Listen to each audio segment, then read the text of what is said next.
Kick off the show here. We're agreeing.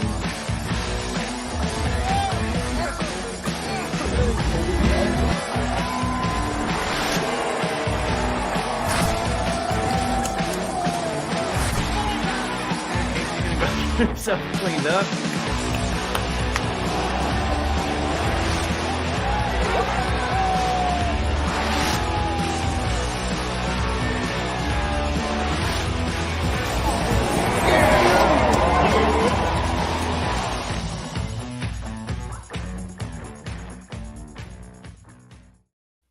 Bills Mafia, thank you for joining us this evening. You are, of course, listening to the Mafia Cast, part of the Buffalo Rumblings Network. How are you guys doing today? Not bad, not bad. AJ, how about yourself? I'm doing good, man. I'm excited to officially join Buffalo Rumblings, and I'm excited to talk some Bills football today. Let's do it. Yeah, we're excited to have you on board with the Buffalo Rumblings. Can never have too much talent with this network, so super excited about what you're going to bring to the show. Really quick, what is the name of your show? When are you kicking that off? What kind of some of the details of that? Yeah, so it's going to be AJ's analysis. It will be kicking off next Thursday. Obviously, next week's a big week in terms of the off season before we get to training camp, mandatory, mini camp next week. So I'll probably be going through that, talking about some of the battles.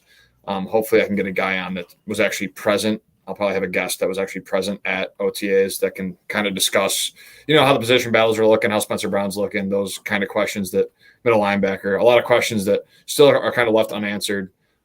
So yeah, next Thursday, AJ's analysis, 8:30 or 9:30, 8:30 following this show. It's just going to be everything from press conference takeaways, breaking news stories, some predictions. I'll talk about the general NFL, stories from that too as well. So I'm looking forward to it. Awesome. We're excited to, like I said, hear what you bring to the table. So again, that is after our show, beginning next week. So let's just kind of jump into, we've got quite a few things actually lined up for today. The first thing though, big news that dropped yesterday, was good old Josh Allen, our boy, making the Madden cover. Mike, what do you think about that? I gotta have a copy now, maybe two. I gotta get the deluxe and the regular and play one and keep one. I don't know. That's pretty exciting though. Yeah, it is. First Bills player ever to grace the cover. You guys concerned about the Madden curse, AJ? I'm not. The way I look at it is Josh Allen had one offer coming out of high school, or from his JUCO, sorry, and it was to Wyoming. He's always been kind of a guy that perseveres through things. He's coachable. The curse has already been broken by Mahomes, so I'm not too worried about it. I think he's gonna have a great year despite what the cover of Madden does or whatever. The curse. I'm just not into the curse. I was for a little bit there. Yeah, I feel like it's kind of faded. Right. Yeah. Well, yeah. I mean, that's what happens when it gets broken, So maybe it's going to start becoming a trend. Every few years, the Madden cover athlete's going to win the Super Bowl. There you go. That's the new trend. I'd like to start that. Yeah. the new. Yeah, I love that. It's a good one. I probably won't buy the hard copy. Honestly, I will definitely get the digital because I do every year. But I don't know. Then again, so back in 2007, I think it was. NCAA back in that day, they released their cover with Jared Zabransky on it, who's a Boise State quarterback. That's when they beat Oklahoma in the Fiesta Bowl. Yeah, I went out and bought that one right away. I don't have it anymore. I don't know what happened to it, but it's here somewhere in this house, I assume. But the one of the things with the Madden that I'm excited about for this year is the fact that from everything I'm hearing, it's going to be cross-play. So that means myself, Casey, Mike. Oh, Papa Ron, you don't want to end this friendship this way. I'm sorry, you don't want to do that to yourself. I've heard that from people before that just walked away with their tail tucked. So I'm just gonna. Casey likes to talk a lot of crap. I'd like to see Papa Ron shut him up. Me too. I've only been playing Madden since I was like, I don't know, it came out with 90 something or another. Yeah, I've been playing a long time. 92 or something like that. I don't remember the first one when that was. I actually think it was late 80s. Was it? But anyways, Really? yeah. I'm remembering the Madden 2000 song. They had like a rap song, and one of the lyrics was "Been like that since Madden '92." So I don't know if it just rhymed or if that has some. I don't know. Maybe it just rhymed. Who knows? Yeah. But yeah, so Josh Allen, the cover athlete for Madden 24. Looking forward to that. Lots of those beta codes getting tossed around, and maybe even seeing some people saying, "Hey, like retweet my post here, and I'll get you a free copy." I mean, get on Twitter and get you a free copy if you can. If you have Um, one, I will buy it from you. Just letting everybody know. So hit me up. My Twitter DMs are open.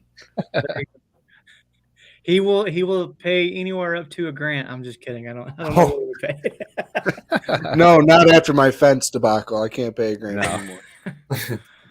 Yeah, it's the fence debacle. Yeah, that's a whole nother story, right? Yes. So let's get into some of the news of the week with the Bills. Some a pretty big extension came down this week. A new free agent signing came down this week. A couple of them. Let's get into that. And there we go. The first one, Ed Oliver extension. I believe this extension makes him the 13th highest paid defensive tackle currently. Odds are by the time the season starts or this time even next year, he might not even be top 20 with the way contracts are going up. But we'll start with you, Casey. What do you think about the extension for Oliver? I mean, it makes sense when you say, 13th highest paid defensive tackle. You can argue that's right around where he is in the league at his position. Is he top 10? No. People would probably say no, including myself. But is he bottom and is he underneath 20? I don't believe so either. So if we can get him in at a decent value, and if he doesn't work out, if he just keeps kind of playing the same way he is, then maybe he's used as a trade next year, and we can move on from it that way. I haven't seen it as the whole contract breakdown of like the dead cap and everything and getting out of it. But right now I'm a fan of it. I think his best football is ahead of him. But he needs to take a step. We all understand he hasn't performed as like the 9th pick that he was, but he's performed well enough to, I would say, earn this second contract. AJ, what do you think? I like the idea. First off, just because of the fact that we have no interior guys signed past this year, I think locking him up now is pivotal for longevity, and hopefully he can take the next step. And another thing to bring up about this whole thing is Ed is growing. He's continuing to, he wants to be great, and that's the thing with him. He's a young guy. He wants to improve. He said he's going to outplay his contract in his press conference. So it'll be interesting to see if he can, do that. But paying the money, it's a $2 million base salary this year, jumps up to like 8 next year, and then it's like very backloaded. So like it's basically a 2-year commitment. See what you have, and Brandon Beane can either after those 2 years restructure, extend him further, or you can just walk away and do something to save money with him or move him elsewhere. So I like a 2-year commitment. Usually a lot of these contracts are with guys like this is a 2-3 year commitment. So it's nice that there's outs after 2 years just because of the uncertainty, but he's a starting 3 tech. You don't get many of those in this league, and he's hopefully takes the next step in the next couple of years. If he doesn't, Brandon Beane has placed the contract so he can get out of it. Yeah, and one of the things that I kind of pointed out, there's been some comments about if they're paying Oliver, why didn't they pay Edmonds $17 million a year? But I don't think people. First of all, you got to understand that the market for defensive tackle is considerably different than middle linebacker. I would almost say linebacker in general, it's almost becoming like the running back of the offense. Like it's important, but it's becoming devalued. And I think even from my perspective, I don't know that I would rather have a defensive tackle at $17 million as opposed to a middle linebacker at $17 million, even though that's Edmonds. Mike, a question I have for you. If Oliver was, say, a 2nd or 3rd round pick and not the 9th overall, and he performed to where he has at this point, do you think people would be as, throwing shade at him the way they do. No, I think we'd be building him up more, maybe. But it's sort of a situation where he's not in getting as many snaps as maybe that he could, and kind of falling into his role, into his groove in our defense. Right now, I feel like we're kind of just, I mean, that's what we do in the off season. We're just building up. I'm surprised. I'm like blown away. Like I thought it was kind of winding down, and then right when you think that we're re-signing players, signing more players, just that versatility to have, but yeah, if he was a second or third round pick, and maybe we wouldn't have to pay him as much, but I think we definitely would have been complimenting him more on his play. Yeah, I tend to agree.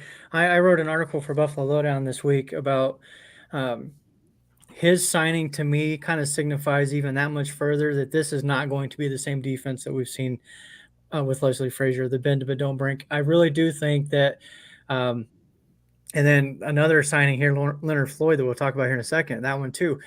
I think McDermott is going to turn up the dial on this defense, and he's no longer going to simply just sit back and the whole bend but don't break mentality. I think he's going to dictate to the offense how it's going to work out, and I'm excited for it. I think this defense is going to bring it like we haven't seen since, dare I say, the Rex Ryan days. I know Ryan days are Casey's favorite to talk about. Oh my God! Oh, miserable days. Absolute clown. They kept it entertaining. I always say. Yeah, that's all he could do was entertain the camera. If he cared more about football, he might have had a better tenure here. Yeah. Possibly, but his defenses were attacking. I remember, I think it was the Packers we played early in the season against Aaron Rodgers, and that defense just got after him and just kept knocking him around, and Buffalo won that game.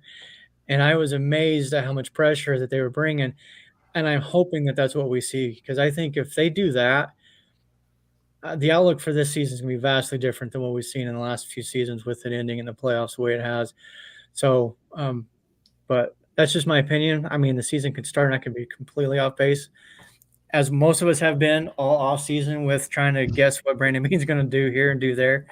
But and the other one I want to talk about, Leonard Floyd.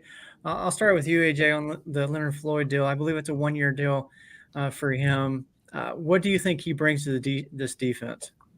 Yeah, so 1 year, $7 million, and then incentives $500K with 8 sacks, $500K with 10 sacks, and then $1 million with 12 sacks. So if he gets that 12 sack threshold, he will get the fully $9 million that the Bills offered. So I like the signing. Obviously, I kind of made a comparison thinking about it. Mario Addison was brought in a few years back, and he had 29.5 sacks the previous 3 seasons. He got signed to a $10 million deal over 3 years. And Leonard Floyd comes in with 29 sacks, and not as strong of a commitment with 1 year, but up to $9 million. So pretty similar contracts. I think what I want from Leonard Floyd is to be what I thought Mario Addison was supposed to be. Obviously, Jerry Hughes was still there. He was kind of declining. And Mario Addison, I thought, was going to be that guy that could get you 10 plus sacks. He only had 12 sacks in 2 years, didn't even make it to the 3rd year of his deal in Buffalo. So I'm just hoping Leonard Floyd can be productive. I think having Leonard Floyd with Von Miller and his ACL whenever he comes back, he's obviously shooting for week 1, but he's a pretty positive guy, so that's kind of how his mindset works. It's going to be interesting to see what he can do on a consistent basis, Floyd. I think Rousseau opposite with Von when he comes back, and then bringing in Floyd on key downs. Von and Floyd did it in L.A., they can do it in Buffalo. I'm a big fan of the signing. Obviously, the Ed Oliver extension kind of went hand in hand with the Floyd signing. So I'm really excited. I think he can be like kind of a missing piece on that defensive line that they haven't had. Last year, they were relying on Boogie Basham and AJ Epinesa, who just aren't ready or weren't ready at that time. I think Leonard Floyd has proven he's ready. He's a former 9th overall pick. He couldn't find his place in Chicago, comes to LA. He talked about in his press conference, loves the people. Love the people in LA. He's going to love it here. Teammates are great. The culture is great. So I'm expecting big things from him. I hope he hits 10 sacks, and that hasn't happened since 2017 Jordan Phillips actually only had 9.5. So there hasn't been a 10-sack guy in the last 5 years. So if he can get to that threshold with Vaughn and Russo as well, I could see 2 guys getting 10+ sacks this year. Yeah, I mean, you could throw Miller in there depending on when he comes back. You could throw Rousseau. I do think Rousseau gets double digits. Yeah, we could have a couple of guys. That's a trivia question for anybody in the comments or anybody else. When was the last player for the Bills that got 10 plus I think it sacks? had to be Jerry in 2016. I bet you it was Kyle Williams. Maybe. Oh, yeah, I'm going to look it up now, actually. now that we're on the topic, I got to check when Jerry Hughes. Right. In 2016, I think he had a good season, but I'm not sure if he hit 10 sacks. He always got pressures. That's the thing with Jerry. Like because sacks really aren't a stat to bait. Like you got to look at pressure rate is more important. Pressure rate is very important in terms of, causing chaos on the quarterback. And Jerry Hughes was really good at that. The Bills haven't really had a guy that could consistently get pressure. Even though Hughes didn't finish sometimes, he always was consistent. Yeah, no, Hughes only had 10 sacks in 2013. He never hit that threshold again. So he's out. So maybe it is. I know that was a big knock. That was a big knock on Hughes from a lot of fans. Is they're like, we don't care about the pressures. We want sacks. We want the end result, and he's just not getting it. But I'm with you, AJ. Like the pressures, yeah, that's part of it. That's part of disrupting the play. That's part of disrupting the rhythm, and creating happy feet with the quarterback. So sacks are great. Pressures, QB hits, all of that kind of plays together. And I do want to bring this one up here, AJ, as being underrated. I know, Casey, you've talked about Epinesa a couple of times here on the show as well. Do you think Floyd coming to the team almost like negates Epinesa and Boogie Basham? One, but not the other.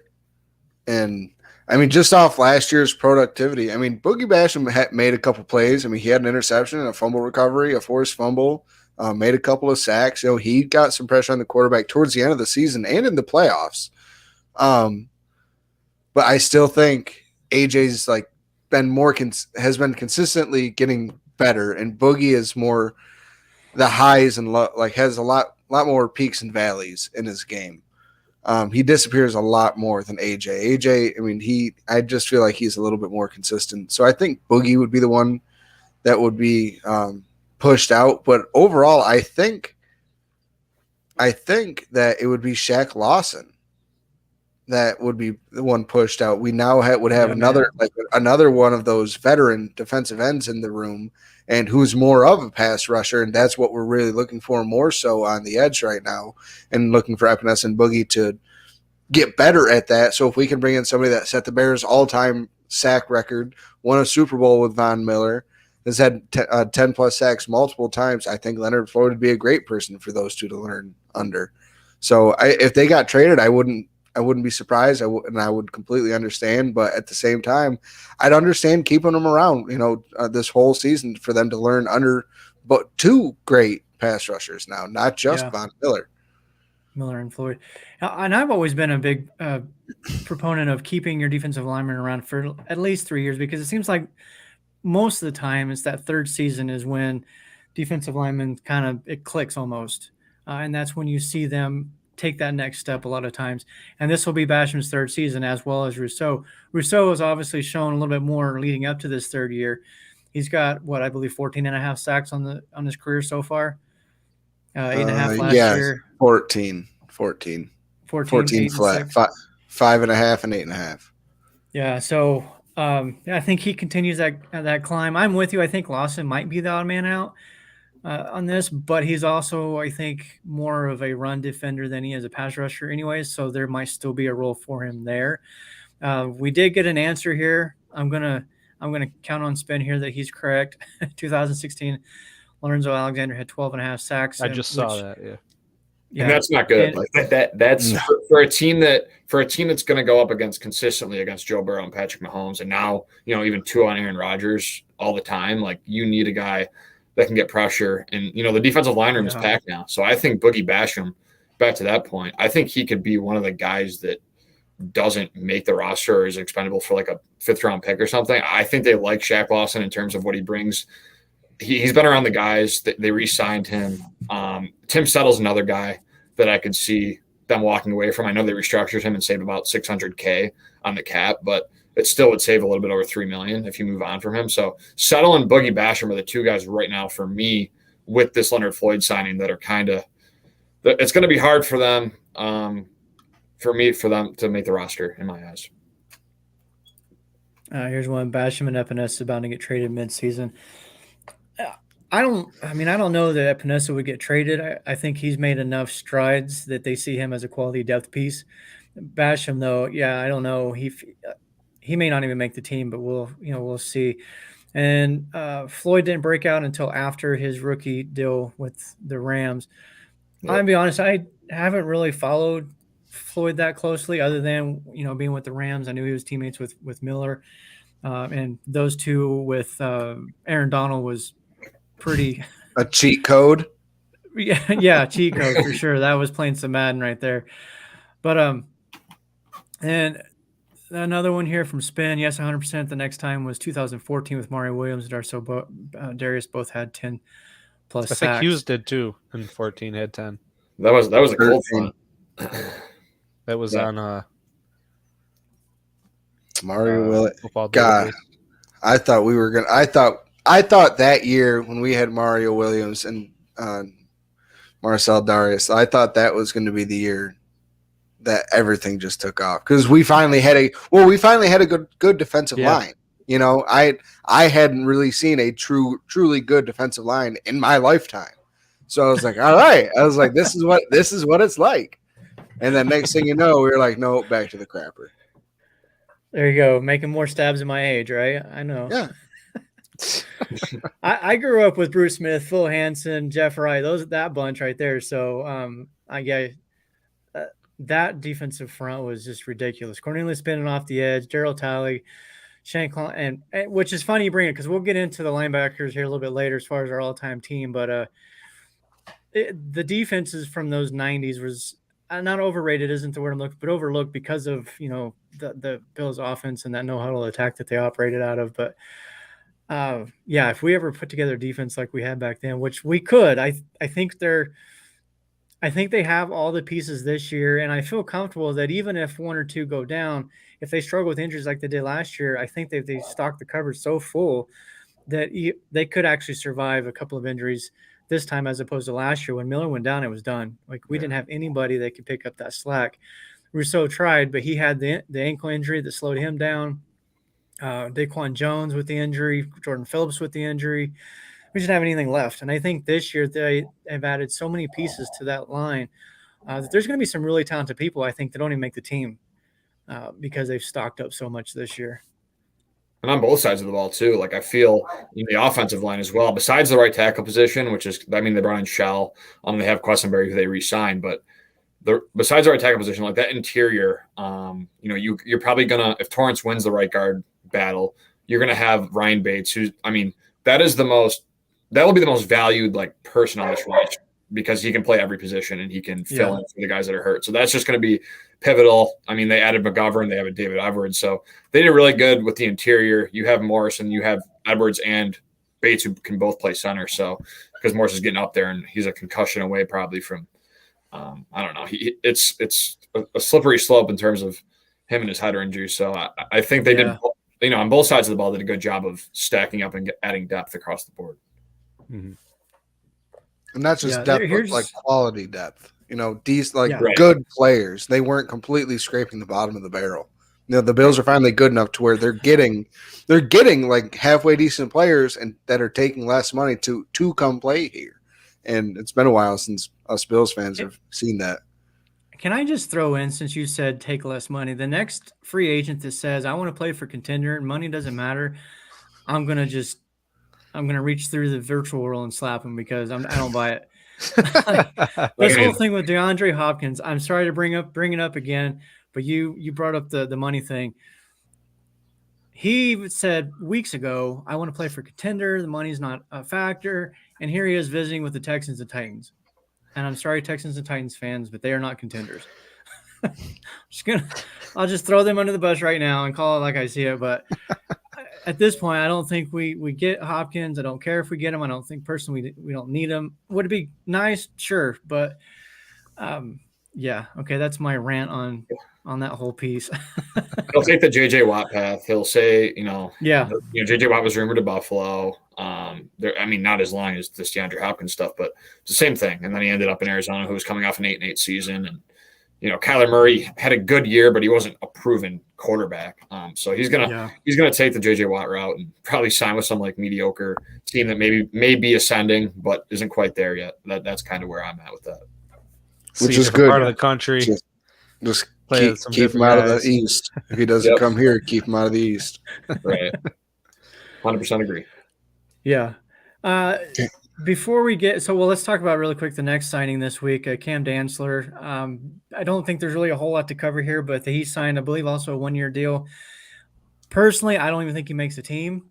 I think that he's brought in to battle for depth on the defensive backfield, but I don't think he makes a team. What do you guys think? I'll start with you, Mike. Yeah, I mean, he's definitely not like when I think of the corners at the top of the list for us. You definitely have to battle it out. One thing I do like is he's 6'2". He's got some size. He might not be the fastest guy, but again, with the versatility thing, that's the only thing. Moving guys around and seeing what sticks. So we'll see, but definitely more of a depth piece I'm feeling at this point. Yeah. What do you think, Casey? Like I just said, he's like a higher end. Like we're skimming off the top of the barrel. He's a good depth, really good depth piece. I mean, he's been a starter in the NFL before. He played for he started for the Vikings. Did he ever flash superstar? No, but you never know. I mean, we see guys like Geno Smith and happen all the time. Maybe not as dramatic as Geno Smith, but I mean, players have comeback stories. And if he somehow ends up winning a position, beating out the Cam Lewis's of the world, then cool. We got somebody cheap, some new face in there. Like Mike said, it's a different style of player. He's going to be definitely one of the bigger, if not the tallest corner that we have. So I don't know. I like it. I think I'm just keep bringing in all the talent you can. Let the best players, truly best players, make this roster. Don't just fill holes with bodies. Get the good, get good bodies in there. Yeah, I'm just for every great comeback story, there's always the, hey, I'm going to retire at halftime and walk out on the team story too. Yeah. Oh my God! I don't know if I see him doing that. I won't ever forget that story. I saw that pop up on my phone. I'm like, this has got to be a joke, right? This isn't a thing. And next thing you know, they set it out during the game, and I'm like, "Are you kidding?" Yeah, absolutely nuts. Yeah, that was crazy. AJ, as far as Dantzler, what's your thoughts on that? I did look up this PFF.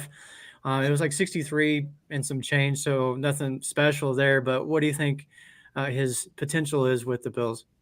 Yeah, so a name to watch that comes to mind with this signing is Dane Jackson. I know they re-signed Dane, and he's been a key piece on this defense. I think when he's on the field, they have some question marks and he gets targeted a lot, but he can play his position. He's started games. But Dantzler, I think something interesting about him is in his rookie year, he was the top, according to Pro Football Focus, he was the top rated rookie cornerback in the league. And then his second year in Minnesota with Mike Zimmer, he kind of had a falling out. It didn't, end too well there. Then he, wound himself up in Washington with the Commanders, ended up getting cut after a few days, but they also drafted this offseason, went to the Commanders, but they drafted 2 corners early. So I think that kind of had to do with it. So he's a guy, they called him the Needle because he's skinny, but he can hit hard, which is a cool nickname. So he's going to be a guy that I think can maybe bring some depth, some competition for Dane Jackson. I don't think they're totally sold on Dane Jackson by any stretch of the imagination. I think he's been a solid player, but I think Dantzler can give him a run for his money. 6'2", good height. Another cool thing about him was he ran a 4.64 at the combine in 2020. But then at his pro day, he ran a 4.38. So they're either someone messed up somewhere. So it's one of the craziest things. The combine numbers were way off compared to his pro day. But no, I like the signing. I think he can be key depth. I think he gives Dane Jackson a shot at his job. I don't think he'll take it, but I think it's a good guy, like Casey said. Bring in the talent and let the best man win. That's a perfect actually segue into the next one. So what's going on at CB2? Is Dane Jackson Levi Wallace 2.0? Like that guy, he's okay. You just can't get rid of him though. You can't beat him out. The team has to keep him around. Is this the year that finally he gets kind of pushed down the depth chart, maybe by Kyrie Elam, Benford, or maybe even Dantzler? Casey, go. God, I hope so. I hope Dancer takes his job and Dane Jackson goes to Arizona, and like the furthest, like as far away from me as possible. Oh, man. He's just like I loved Levi Wallace compared to this guy. There's just been something about him where he got a lot more credit than I thought he deserved when he first came in for Tre'Davious White. And then last year, I mean, I understood in the beginning of the year, all right, preseason isn't exactly like regular season. So you do want to get real reps in these guys. And when they were rotating Jackson, Elam, and Benford, I was fine with it because, I mean, you want, all right, see who's actually going to be the best. But, I mean, the three of us, AJ, I don't know about you, but we would all agree that Benford and Elam were the two best corners out there. But it seemed like just because Dane Jackson was tenured, that he was getting that nod while waiting for Tre'Davious White to come back.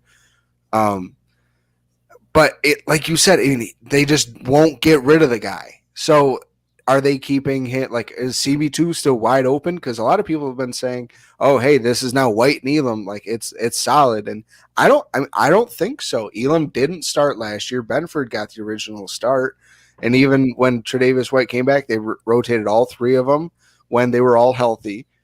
And Benford played a lot. I mean, a lot last year. So I don't know what to make of CB2. I don't think it's as solid as anybody thinks. AJ, what do you think?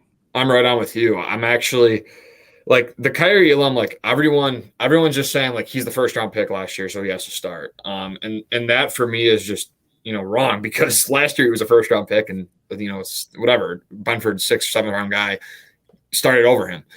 So I think Elam, Brandon Beam made an interesting comment actually a couple of days ago. He said something about Elam.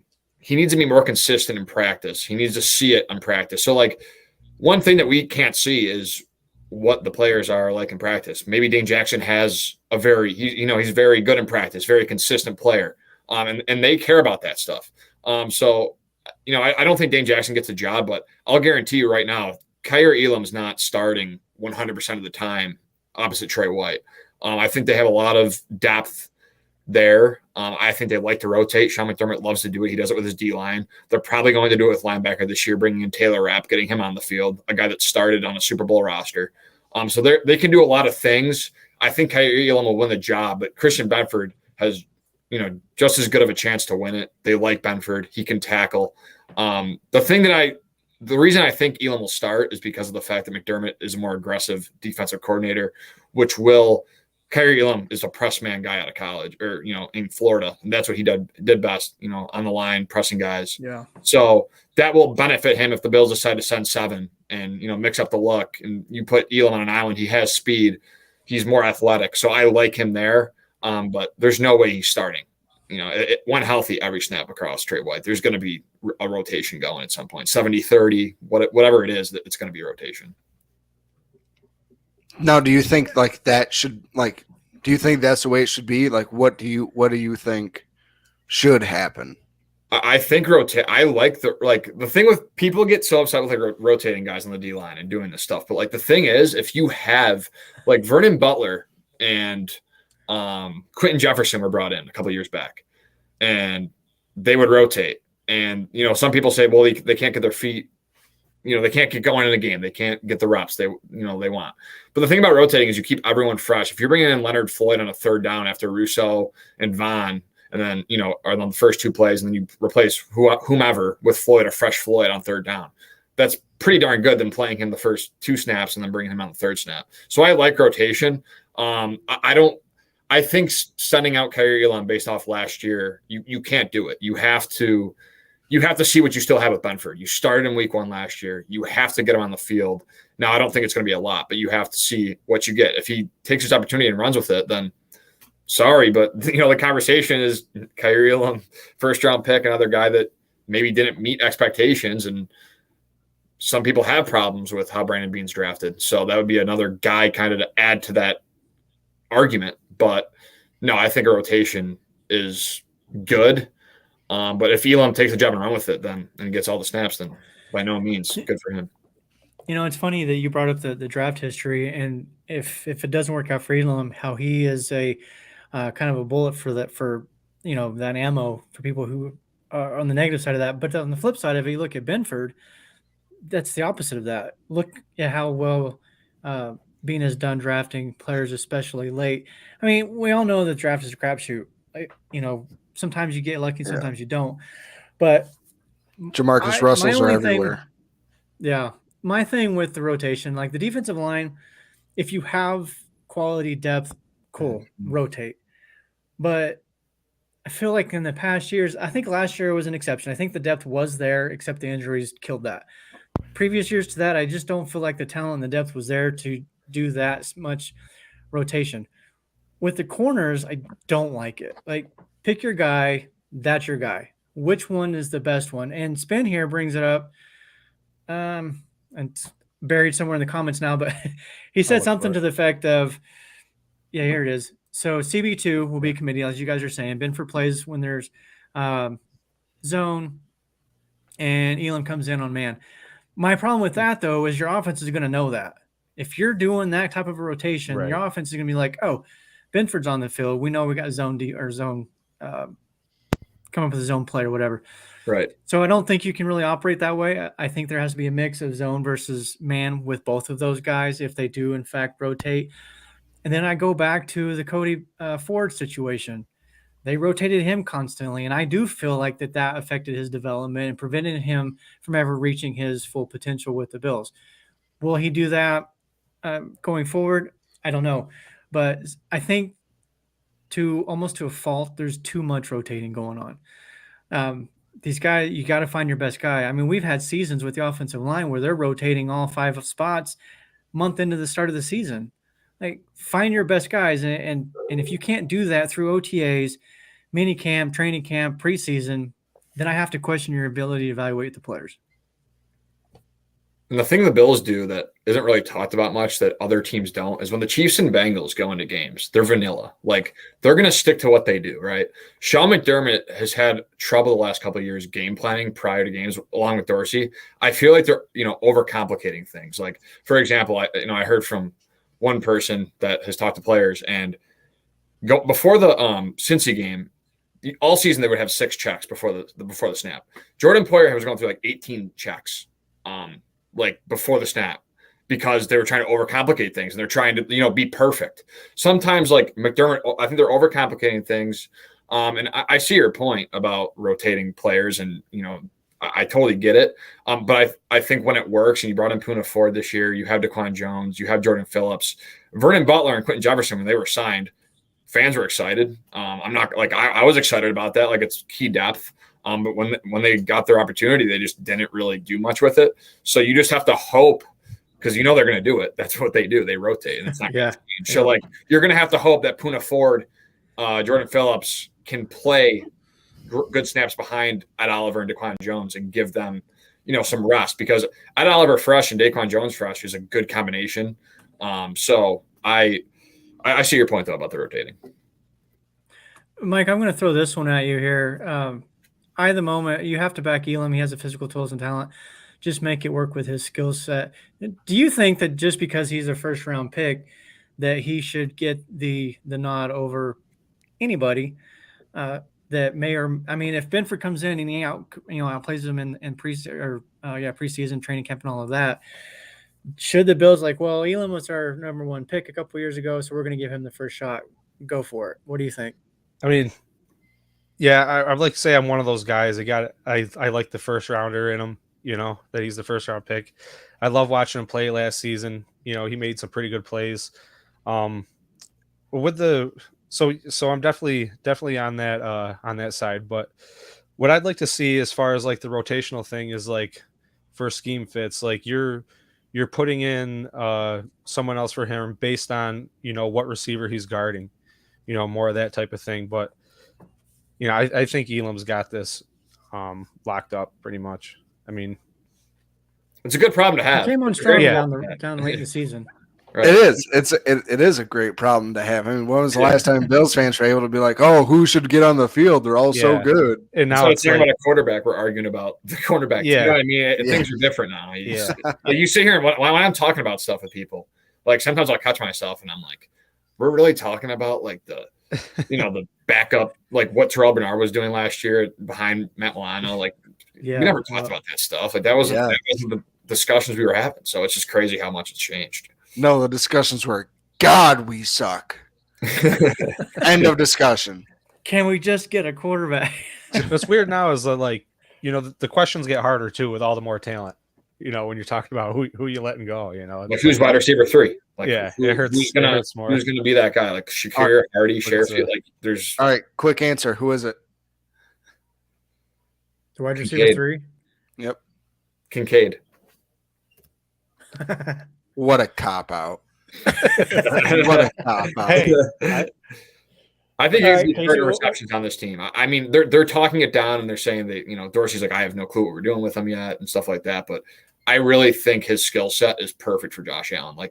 Josh Allen wanted him. They traded up to get him.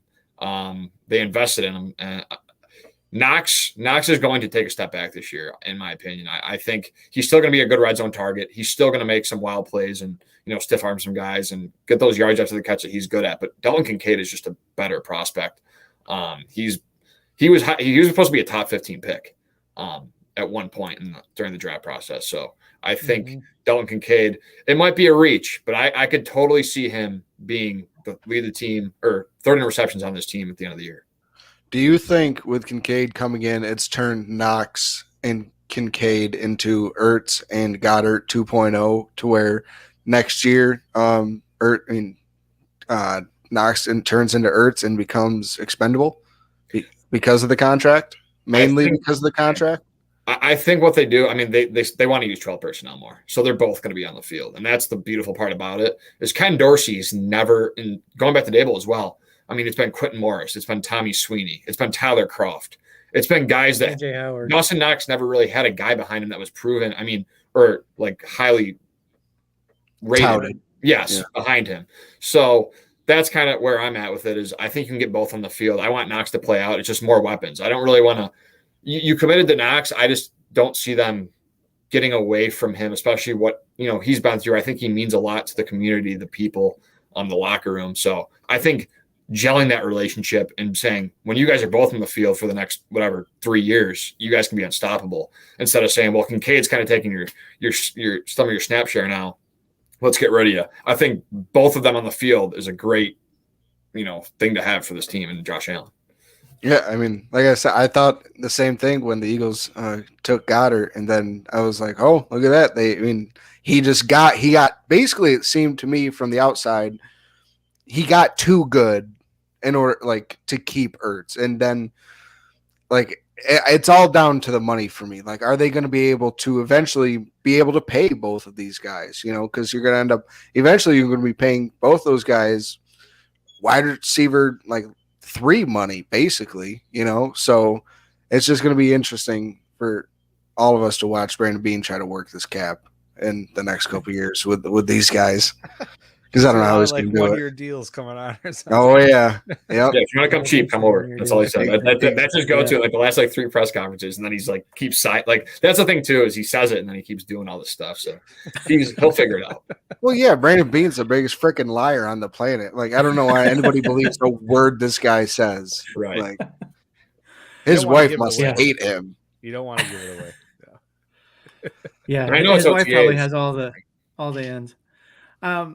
Let's move on from the CB2 wide receiver, tight ends, and all of that. And we could talk probably the rest of the offseason about some of these positions, which we will do. But let's get into, because some weeks we can get into this, sometimes we can't. It gets pushed back. I have started writing the articles for the it's not the 53-man roster, but give or take. But the linebackers, we got outside linebackers, we got the middle linebackers. We'll start first with the middle linebackers. The names we threw out there for the all-time team to vote on was Tremaine Edmonds, which I got some flack for doing that one because a lot of people are like, why did you put him on this list? But we'll talk about that in a minute. London Fletcher, Shane Conlon, Harry Jacobs, and Jim Haslett. Jacobs and Haslett kind of goes back to that whole discussion that we've had before when we're doing this. These guys played back in the 60s and 70s. Most people don't know them. I wasn't a fan at the time, but I know of them. So, they oftentimes don't win the vote. But of these 5 guys, I'll start with you, Mike. Which 2 do you think Bills Mafia voted for the all-time team? Without cheating and looking at the poll. No, I'm not. I want to say Edmonds is up there. And honestly, I don't know if I looked at the poll, but I'd say Edmonds and Fletcher. Of course, half of it, right? There's Conlon there who was, a little before my time. He was there many years, a decorated player. So between those 2 out of those 3, I'd say. What do you think, AJ? Which 2 won this poll? I'm picking one, Edmonds, because he's the only one I watch. So I'll go Edmonds. Yeah. Just All right, his Casey, uniqueness. Edmonds, he's got to be there, even though it wasn't a long time here. He's a freak. I mean, he's got to be in the conversation. But then imagine again, that dude all walking. Time. It's tough to call guys all time when they've only been here, a couple of years or whatever. Imagine Tremaine Edmonds walking towards you, like on a sidewalk. I'd be like, just take everything I have. Like, I just don't hurt me. I don't know what I don't know what your plan is. I don't know. I don't care what it is. Just don't eat me. Don't eat me. Which 2 do you think won it? Well, I cheated. I know. Well, I know London Fletcher's on there. Yeah. And isn't it? Oh God, it's Youngin. It is. It's not a youngin. It's one of the older guys. I can't remember the second one. Hey, this one was during my time. No, Conlon. Shane I was close. I had to pull the notes up because there's too many names going on. All right, London Fletcher deserves to be in the Hall of Fame. Can we get that rally started real fast? All right. Yeah, I would agree. So it was London Fletcher and Shane Conlon, the 2 middle linebackers. It's funny when you put these up there and you start kind of break down the skill set of these guys. Conlon and Fletcher are similar. Conlon was a bigger guy than Fletcher, but they were both just tackle machines. So I think if I'm building a team to be versatile, to be able to, do multiple things, I'm probably going Edmonds over either Conlon or Fletcher, probably over Conlon. But yeah, the Bills Mafia, they voted Fletcher and Conlon as the middle linebackers for our all-time team. The outside linebackers had a few more guys that I had included in the polls. We had Matt Milano, Lorenzo Alexander, Takeo Spikes, Bryce Pop, Daryl Talley, Mike Stratton, who was another older player from, I believe he was in the 60s into the 70s, and then Cornelius Bennett. So I'll start with you this time, Casey. Which 2 got it? Or did Matt you cheat? Milano and Cornelius Bennett. Okay, yeah, you cheated. I'm sorry I prepped for the show. At least lie. At least lie. Oh, deservedly so. Takeo Spikes needs a shout out there, though. That dude was an absolute animal. Yeah. He and London Fletcher were the original Matt Milano and Tremaine Edmonds. That's for sure. Yeah. I think the thing with Spikes and Pop is they didn't play for the team very long. I believe Pop was there for a couple of seasons. I think Spikes maybe a few. Mike Strand is an older player. A lot of people know who Cornelius Bennett is, even if you didn't watch the Bills or grow up with it in the 80s and 90s. You know who that one is. Lorenzo Alexander, I have to be honest, I kind of thought he might at least get higher in this poll, but Daryl Talley was the runner-up. But Alexander's huge fan favorite. People love that guy. So I was a little surprised that he didn't get in there. But Matt Milano, Cornelius Bennett, AJ, do you think they got it right? Yeah, I mean, I can't really speak much on Bennett. Obviously, I've heard of him, and I know he was a very talented player. But, I mean, Milano, you can't really expect much more from a fifth-round pick. He's just been everything that you can ask for. He can cover tight ends. He can go get the quarterback. He can, fill the hole and take down the running back. He does it all. He's going to be the guy calling the plays next year on this defense or this upcoming season. He's going to be the guy. So he's been here. You can't really trust a rookie. Kiko Alonso, actually. I mean, that's absurd, but he was very good for us. He was very good for us when he was here. So, hey man, he got it shady. I'm fine with him. Yeah. I remember that. I remember exactly. Yeah, that was a fun night. Yes, it was. I remember at some point with Alonzo, somebody, I don't know where it came from, but I heard the nickname Hurricane Kiko was kind of what people started calling him. And that was, when he came on board, I was like, oh, this guy's okay. I like this. And then, he was gone after, I think, 2 My buddy seasons, named his maybe dog 3. Kiko. There's a lot of hype. Spin here talking about Kiko was a legend, one-hit wonder, but legend. I think that was the thing. The injuries. He had a good season, then got injured, and then was traded. Wasn't that was Ryan's first season with Buffalo? Wasn't it? Yeah, it was in 2013. He had 4 interceptions, 159 total tackles, 2 sacks, and defensive rookie. Oh my God. He was a beast. And then 2014 he got hurt, and then he played in Philly and then Miami for 3 seasons, and then never made it. He was done in 2019. He really only has 1 year of production, really. Yeah. A couple years in Miami, but he was truly a one-hit wonder. He's Peyton Ellis. Am I remembering this incorrectly that he took a cheap shot on Yes. Josh Allen? That's what I thought. Against when he was on the Dolphins. Kiko? Yeah. Some sort Well, of I mean, he cheap shotted Yeah. everybody, but I thought I remembered an egregious one on Allen. Like Allen was sliding and he dove and tried to kill him, basically. I vaguely remember that. It was like Allen was going down, getting tackled, and Kiko just came flying in from the side, for zero reason at all. Well, I think Kiko is just an overly aggressive player. I don't think there was any intent with the way he played, but no. Yeah, he was a madman on the field. I mean, ask Vontez Perfect. Was he dirty or was he just a hard hitter? That one was dirty to me. Which one? There's a lot of them Pretty for much. Vontez. Well, I'm thinking about the one on Antonio Brown that pretty much changed his life. Probably the first player to ever play with CTE. Yeah, that Kiko retired. He retired in 2022. He signed with the Saints, and the day after he signed in New Orleans, he retired. Wow, that's right. I remember that. Yep. Why would you do that? Signed a one-day deal with Buffalo. So short Bill.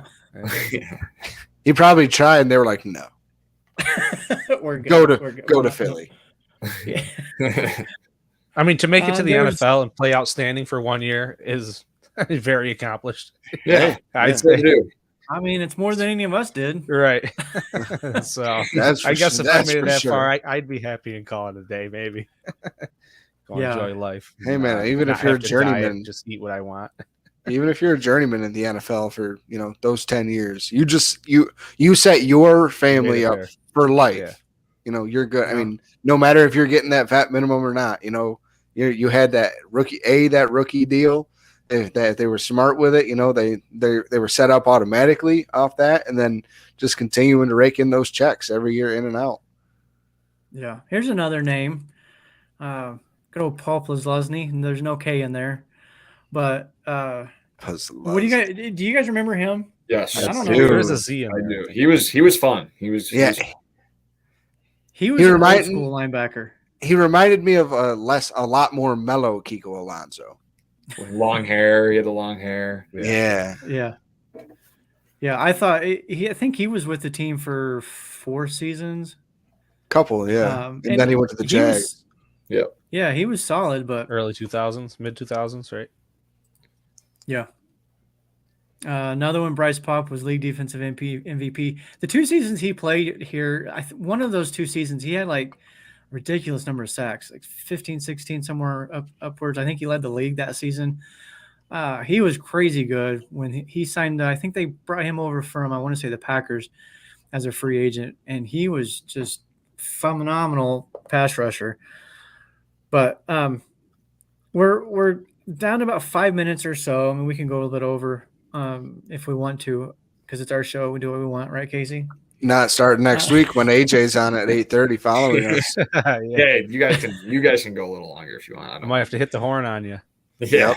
Well, the there's a train half hour between the two shows, and let me also, since we're talking about AJ's show here, really quick. No, he's on at 8:30. We're off at 8:30. Yeah. Right? No, wait. Oh, yeah. Is that right? Yes. Our show, yeah. Correct. He's right up tight after us. Okay. Well, then I guess we'll have to make sure we're on time. Up here somewhere in the comments, Sarah Christine, you mentioned AJ on the show. He's on here as a guest with us today. And in case you didn't hear, he will start his own show next week. And we'll kind of let him touch on that here in a minute before we get out of here for tonight. But let's get into, and I have no idea. I hate this name, Casey. Respect your elders. I'm not that old, but The fans love it. It's a chef's kiss. Do they? Put up a poll. This is harassment. All right. I don't know what the question is, so let's hear what you got. AJ, I'm not exactly sure how old you are, so I don't know where your your memory for like Bills fandom starts. I was born in 95, so right around like 2003, 4, like I really understood like players and I could see, all right, he's really good. My first jersey was an Eric Moulds jersey. Okay. So my question to Ron is, what, besides snapping his leg, why didn't JP Lossman in that team work out, like from top to bottom? Because I was still too young to really understand. Like, I mean, I thought JP Lossman was the greatest quarterback walking the planet just because he played for the Bills at that time, and like Madden 04, Madden 05, all that kind of stuff. But like, why, like, was it the team as a whole? Was it just everything from top to bottom, ownership down? Was it just, we just couldn't get the quarterback right? Like, what was it about that time span that was like the root of the problem? Well, first of all, Kate or Mike, do you remember JP Lossman? I mean, you're older than Casey, so. I do. There was a lot of hype around him coming in. I don't know. He wasn't like really tall. Like, obviously not Josh Allen built, that real field not presence. Many are. Right. So I don't know. Could that have been maybe a what thing about you, with AJ? him? Remember JP? The first guy I really remember was like Trent Edwards. Like I remember exactly where I was when they started 4-0. They put Arizona. Me too. And Edwards got smoked. And that kind of ruined what they had going. But yeah, I remember going to my first game I was like against the Jags, probably like, I don't know, it was like 10 or 11. And I was like crying because they lost. And they were like, and then I look back at it now, they were like 2-8 going into that game against the Jags. Like they were god awful, but I was like so upset about it. Yeah. But yeah, it's funny how things have changed. But yeah, I do. Trent Edwards was the earliest guy I remember. Yeah, that hit completely changed the trajectory. I still believe that Trent Edwards could have been the guy. I really do. But yeah, that hit completely changed everything. And it's crazy how one moment in time can completely alter organization's franchise. JP Lossman, the thing with him, so since you brought up his size, he was 6'2", 217 pounds. So he wasn't really a small guy. I mean, no, he's not Josh Allen big, but there's not many of those guys that are, especially, back in 2000, what was it, 6, I think, is when drafted in 04. So he started, his rookie year was 04. 2005, he played 9 games, got 8 starts. It wasn't until 2006 that he started all 16 games, and then it kind of went downhill from there. From watching those games, I always felt like that he had the talent, the ability. One of the things that I've heard through in just articles and stories from other players and fans that were a little closer to the team, he just didn't have the locker room. He wasn't really a good, I hate to talk bad about people, but he just wasn't a leader. And the team just didn't ever really get behind him fully. That said, during that entire 17 years drought, to me, the biggest issue was the coaching. We just never got that right. I feel like we had some quarterbacks over that during that time frame that could have maybe been at least good enough to Competent. get the team to the playoffs. Trent Edwards being one of them. J.P. Lossman, to me, I think could have been. Even EJ Manuel, I think he got a raw deal. Like, we just never had good coaching and a good coaching staff. And when we did, they bailed on us. When we first went into the show, and you mentioned 2004, Mike Mularkey was our coach in that time. He was one of the coaches that, in my mind, the team was starting to go in the right direction. They were 9-7 in 2004. They didn't make the playoffs, obviously, but they were heading the right direction. And then he quit on us, and he went elsewhere and hasn't been a head coach since. Greg Williams was another one that was similar situation. It felt like the team was finally starting to go in the right direction, and then he left. I think that was the biggest issue for the Bills during that time frame, was the coaching. And to me, that's why when I hear people talking negatively about McDermott, it gets me fired up, because it's been a long time since the Bills have had a coach of his caliber. And I know he hasn't got a Super Bowl yet, but I mean, there's 31 other coaches that don't win a Super Bowl every year. So Yeah. That's my answer. He's been around quite a few years. Let's roll with it. I like it. Approved. Stamp of approval. Thank you. I'm glad you approve. So next week, we're going to get into the defensive backfield, the corners and the secondaries for our all-time team. I debated whether or not we're going to do kickers and punters. Casey says, let's do it. So we're going to find out who Bills Mafia votes for those guys. And I'm also going to do one extra poll. I want to do a fan favorite. So the guy who didn't make a previous poll, or maybe he did, but got beat out. Somebody like a Stevie Johnson, Fred Jackson. Oh my gosh, I completely spaced out on the other name. Kyle Williams. Ted Washington. Kyle Williams. Nah, not so much Ted Washington. But oh my gosh, why am I forgetting the name? He was just on the show a few weeks ago, you guys. Tasker. Steve Tasker. Tasker. Oh my gosh. If you're listening, I'm sorry. But I'm going to do a poll for like a fan favorite and have a couple of those guys that get voted to the team. And so this might take us out through the rest of the off season, get us at least closer to training camp. And I can't wait for that time, because there's so much going to be happening with the wide receivers, the corners, the offensive line. Maybe we'll get some kind of an idea. Yeah, I'm sorry, Spin. Get some idea of what McDermott's going to do with this defense. I don't think he's going to show too much early on, but I'm excited for what's to come. So AJ, really quick, again, thank you so much for coming on here. We really appreciate you spending some time with us. Give us, talk about your show again. Let us know what's going on and when the fans like Christine can see you. Yeah, so I'll be right around this time next week, 8:30. AJ's analysis. I'll probably, like I said earlier, mandatory minicamp is next week, so I'm going to try and bring in someone from the beat to discuss, what they saw, some of their takeaways from, minicamp. And obviously, Stephon Diggs will probably be in town, most likely. Bean hasn't heard otherwise, so. We'll talk about how he looks, how, I'm sure he'll speak. I'll have all the, press conferences. I'll listen to them all, bring some takeaways, reactions to that. That's kind of where I'm at. Breaking news stories, talking football, bringing the stats, doing my research. And obviously next week I want everyone to know a little bit about me and my background. So it's not just going to be strictly football, but, a little 5-10 minute, who am I? What are my other passions outside of, football? So. Yeah. Awesome. Right. Looking forward to that. Yeah. Love it. Let me, Casey, I guess you're taking over for me going forward. I've been demoted, so I don't know if I can handle that. Jeez.